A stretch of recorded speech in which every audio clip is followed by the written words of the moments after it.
तो अब हम लोग बात करेंगे न्यूरल कंट्रोल एंड कोऑर्डिनेशन के इस चैप्टर में मैकेनिज्म ऑफ विजन के बारे में।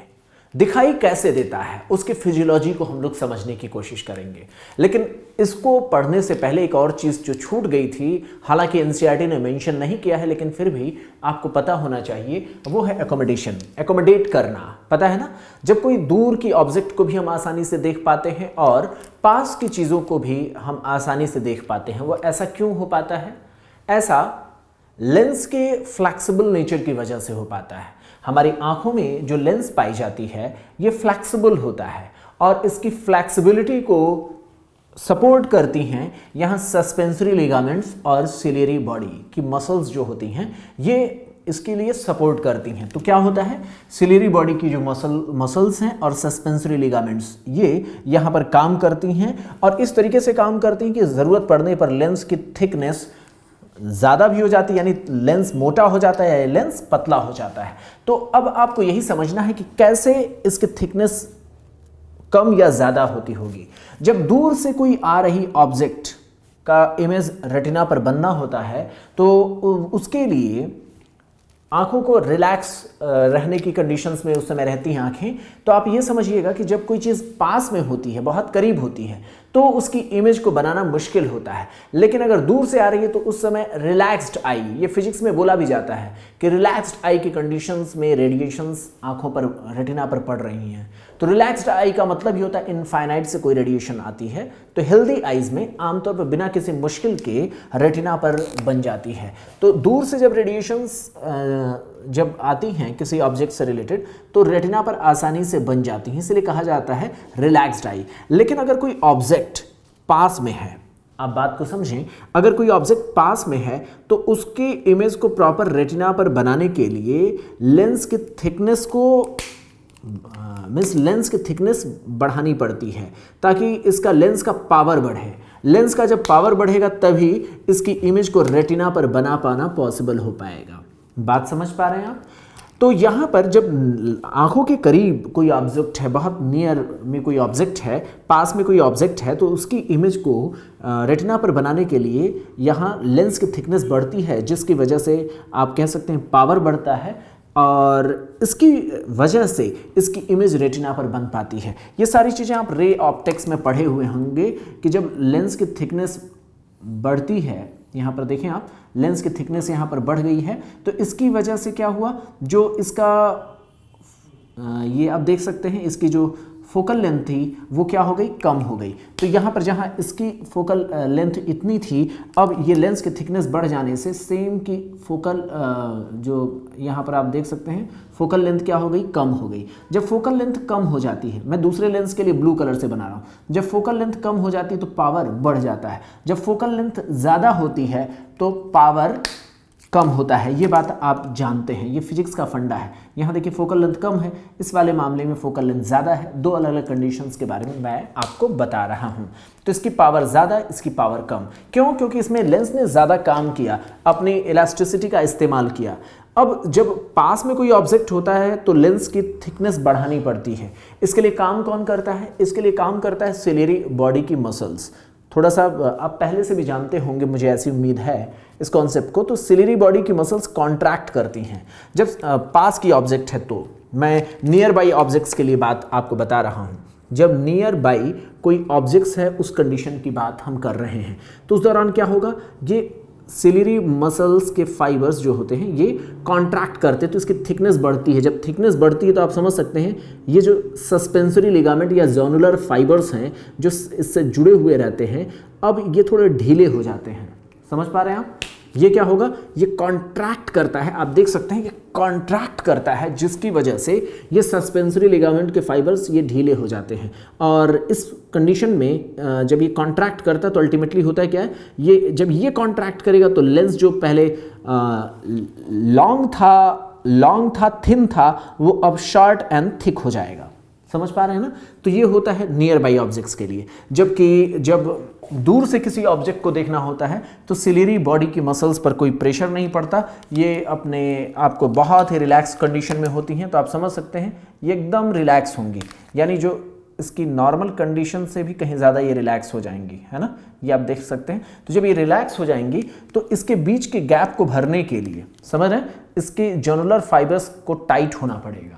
समझ पा रहे हैं आप? तो दूर से जब आने वाले ऑब्जेक्ट्स के लिए देखते हैं तो सिलेरी बॉडी उस समय रिलैक्स होती हैं, और जब रिलैक्स होती है तो जॉनुलर फाइबर्स को उस समय टाइट होना पड़ता है, और इस दौरान क्या होता है, लेंस भी जो है अपनी थिकनेस को कम करके थिन हो जाता है, लेंथ में बड़ा हो जाता है।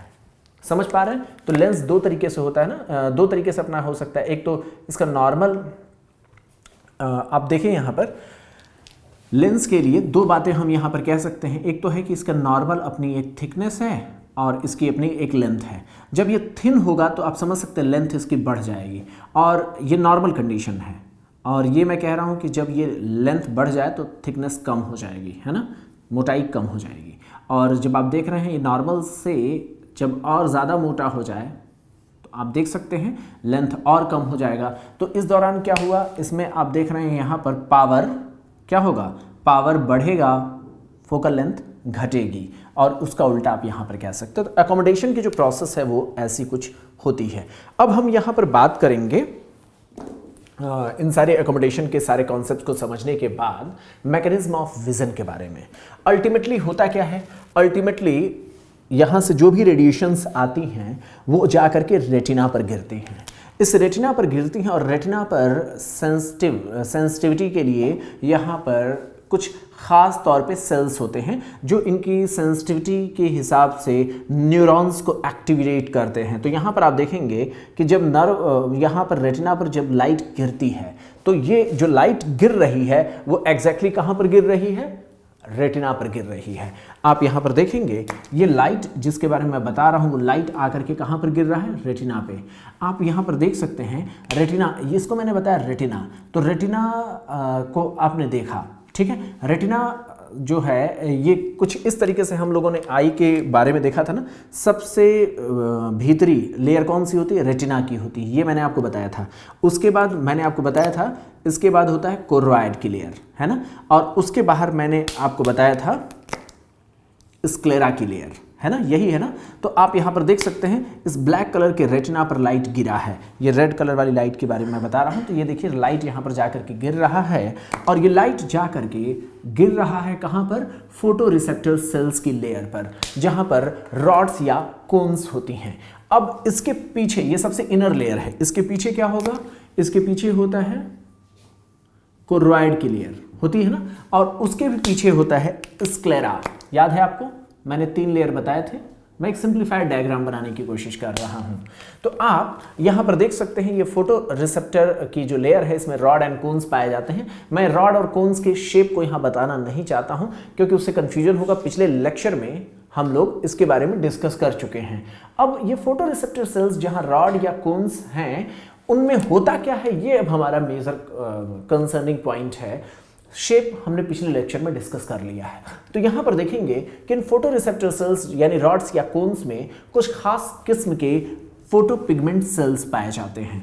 इन फोटो रिसेप्टर सेल्स जो रॉड या कोन्स हैं इनके पास कुछ खास फोटो पिगमेंट्स पाए जाते हैं। ये फोटो पिगमेंट्स क्या हैं, रोडोप्सिन है। रोडोप्सिन के 2 कंपोनेंट होते हैं, ऑप्सिन और रेटिनल। ऑप्सिन और रेटिनल, ये एक्चुअली क्या होता है, ये जो फोटो पिगमेंट है लाइट के पड़ते ही डिसोसिएट हो जाता है, लाइट के गिरते ही ये ब्रेक हो जाता है। तो इस तरीके से आप देखेंगे यहाँ जब लाइट पड़ता है ना तो फोटो रिसेप्टर सेल्स के पास जो फोटो पिगमेंट है रोडोप्सिन, ये ब्रेक हो जाता है अपने कंपोनेंट्स में। कौन कौन से, रेटिनल और ऑप्सिन। और जब यहाँ पर आप देखेंगे कि ये रेटिनल जो इसका कंपोनेंट है वो बेसिकली विटामिन ए का एल्डिहाइडिक फॉर्म है, ठीक है। तो ये विटामिन ए से ही डिराइव्ड है रोडोप्सिन, ये बात कही जाती है ना। इसीलिए आपको समझ में आना चाहिए कि जो विज़न के लिए विटामिन ए की बड़ी ज़रूरत होती है। वो क्यों होती है, क्योंकि यहाँ जो विज़न के लिए जो फोटो पिगमेंट है उसमें बड़ा ही इंपॉर्टेंट कंपोनेंट है विटामिन ए, एक पार्ट अदा करता है रेटिनल के रूप में। रेटिनल और ऑप्सिन मिलकर के रोडोप्सिन बनते हैं। जब लाइट गिरती है तो ये अपने कंपोनेंट्स में टूट जाते हैं और यहाँ पर ऑप्सिन जो है इसके स्ट्रक्चर में बदलाव आते हैं। इसको बहुत ज़्यादा डिटेल में नहीं पढ़ना है, आप देखेंगे कि उसमें इनके स्ट्रक्चर्स में बदलाव आते हैं। 11 सिस रेटिनॉल करके कंपाउंड्स होते हैं जो ट्रांस रेटिनॉल में बदलता है, वो सारी चीज़ें आप MBBS में पढ़ेंगे। तो इनके स्ट्रक्चर्स में होने वाले बदलाव की वजह से यहाँ पर फोटो रिसेप्टर में एक एक्शन पोटेंशियल जनरेट होता है जो आगे प्रभावित करता है बाइपोलर सेल्स को। बात समझ रहे हैं आप? तो यहाँ पर क्या होगा कि एक्चुअली क्या हुआ कि फोटो पिगमेंट के ब्रेक होने से यहाँ पर ऐसे चेंजेस होते हैं जिसकी वजह से जो फोटो रिसेप्टर सेल्स हैं उनकी मेम्ब्रेन की परमेबिलिटी में चेंजेस आना शुरू हो जाते हैं। समझ रहे हैं आप? और इसकी वजह से एक्शन पोटेंशियल जनरेट होता है, जो कि एक्शन पोटेंशियल आगे चल करके ये एक्शन पोटेंशियल जो जनरेट हो रहा है वो मेम्ब्रेन की परमेबिलिटी में होने वाले चेंजेस की वजह से होता है, जिसकी वजह से एक्शन पोटेंशियल जनरेट होता है।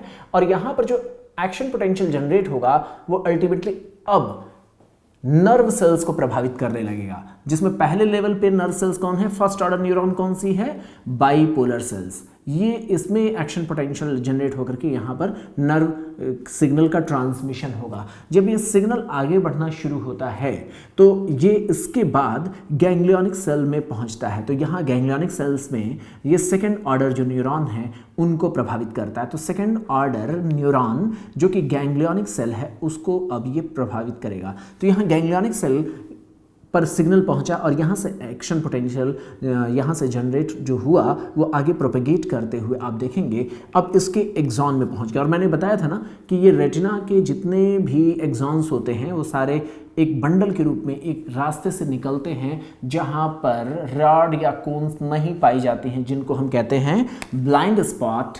ये ब्लाइंड स्पॉट है और इस ब्लाइंड स्पॉट के रास्ते से आप देखेंगे सिग्नल अब सेंट्रल नर्वस सिस्टम की ओर बढ़ने लगता है। ये आगे बढ़ने के दौरान आप देखेंगे ये पियर्स करेगा किसको? आप यहाँ पर देखें कोरॉइड को और स्क्लेरा को, और इसके बाद ये चलता जाता है। ये जो एक्सॉन है काफ़ी लंबा होता है। ये आगे बहुत लंबा चलने के बाद ये सेंट्रल जो हमारे ब्रेन में ये एंटर करता है। और ब्रेन में एक पार्ट होता है लैटरल जेनिकुलेट बॉडी, जिसके बारे में बताया नहीं गया है। लैटरल जेनिकुलेट बॉडी में एक और तीसरे लेवल का न्यूरॉन होता है। तो यहाँ पर आप देखेंगे फर्स्ट ऑर्डर न्यूरॉन ये है, सेकंड ऑर्डर न्यूरॉन ये है, और एक बहुत लंबे रास्ते को गुजरने के बाद ये ब्रेन में लैटरल जेनिकुलेट बॉडी होती है। आपको नहीं याद रखना है, वहाँ से मतलब ये बस ऐसे मैं आपको बता रहा हूँ, वहाँ से ये तीसरे ऑर्डर का न्यूरॉन यहाँ पर होता है तो उसको सिग्नल मिलता है और वहाँ से ये पहुँचता है विजुअल कॉर्टेक्स तक इंफॉर्मेशन।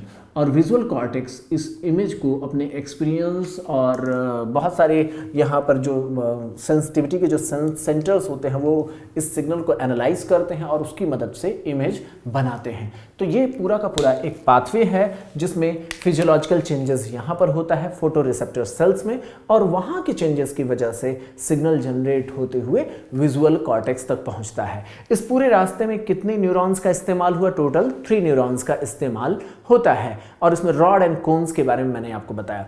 एक बात और भी समझना होगा कि कई बार आप सिनेमा हॉल में या मूवी थिएटर में जब आप अचानक एंटर करते हैं और अंधेरा होता है, बाहर आप उजाले से आप अचानक थिएटर में जब घुसते हैं तो कुछ देर तक कुछ भी नहीं दिखाई देता होता है ना।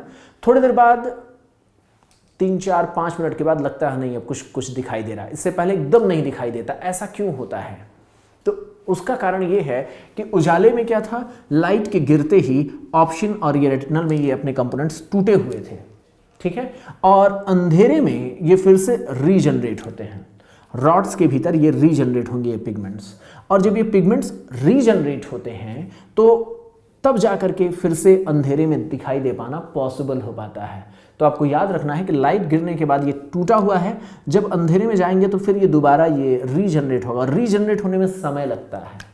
तो यही वजह है कि अंधेरे में अचानक आप एंटर करें और उजाले से गए हुए हों तो उजाले से अंधेरे में जाने पर आपको कुछ देर तक दिखता नहीं, क्योंकि उजाले में ये पिगमेंट्स टूटे हुए थे, इसके कंपोनेंट्स के रूप में ये था, अंधेरे में जाने पे ये फिर से जब जुड़ते हैं तो समय लगता है रोडॉप्सिन बनने में, तो इसमें समय लगने की वजह से हमें मूवी थिएटर में 3-4 मिनट तक कुछ भी दिखाई नहीं देता जब हम एंटर करते हैं। तो ये एक बेसिक फिजियोलॉजिकल इससे जुड़ी हुई बातें थीं। इसमें मैंने एकोमोडेशन को इसलिए समझाया क्योंकि इससे सवाल बन सकता है, हालांकि भले ही थियरी ने दिया हुआ हो, और ये आपको याद होना चाहिए जो स्टेप्स एनसीईआरटी ने दे रखा है, एग्जैक्टली मैंने एनसीईआरटी की ही लाइन को लिखा है ताकि आपको समझना आसान हो जाए।